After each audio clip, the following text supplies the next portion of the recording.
I'm gonna show you guys exactly how to build a business from scratch. And honestly, if you watch this entire video and you still can't take action, then entrepreneurship just isn't for you. And you're better off just sitting on your couch, eating Cheetos and watching Netflix. My name's Brian, and in my career, I've closed over $100 million in sales, and I've made over $1.6 million from my own startup ventures. And I'm not telling you this to flex, but I am telling you this so you know that I'm not guessing, because I've played this game at a high level and I've learned that business, it's not about luck. It's about a very specific set of rules. And I'm about to share 4 fundamental rules that, if ignored, will probably wreck your entire business. So here they are.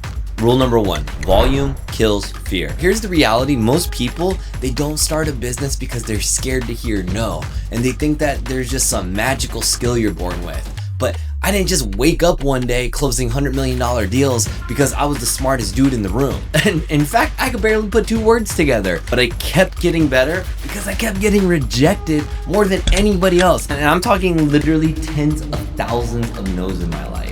And you just gotta stop taking rejection personally, because it's just data. One of the best things you could do is figure out how many no's you need to get a yes. And what I found out early in my career is I needed about 19 no's to get 1 yes. So if I need to get 5 leads in one day, that means I'm making 100 calls. So if you're too fragile to handle rejection, then you don't got any business being in the business. Rule number 2, emotional discipline.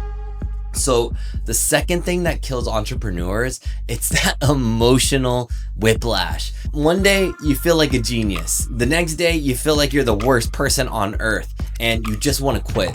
And in my first 6 months of building my own company, I made over $1 million on paper, but I've also seen $1 million go out the window. And if I let my emotions ride on those highs and those lows, I'd be done.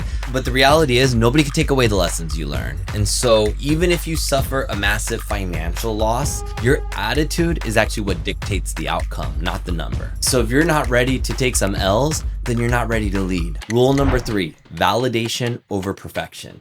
I see so many entrepreneurs just trying to build the perfect idea. They think, oh, if I make the best logo ever, the best website, and this perfect business plan, there's no way this thing's gonna fail.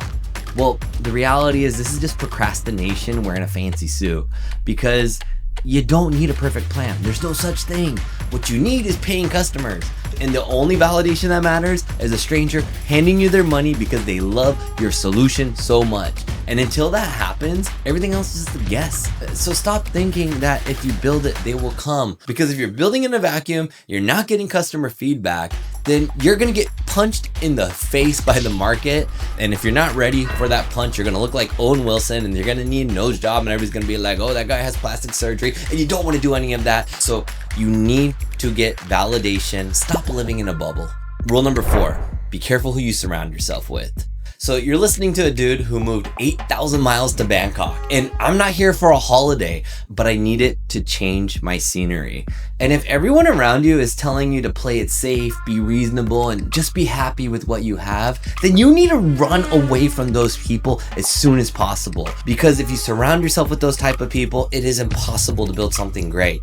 And you don't have to move 8,000 miles across the world like I did, but you do have to audit your circle. If your friends aren't building or supporting you, then they're dragging you down. So cut the dead weight. And I know most people are gonna watch this and be like, oh yeah, that guy knows what he's talking about. And they're just gonna go back to the couch and watch Netflix and catch up on Stranger Things. And that's fine, because the world needs employees too. But for the 1% of you guys who are actually serious, you don't need to subscribe for more tips. You need to get to work. So get off your ass, and I'll see you in the next one.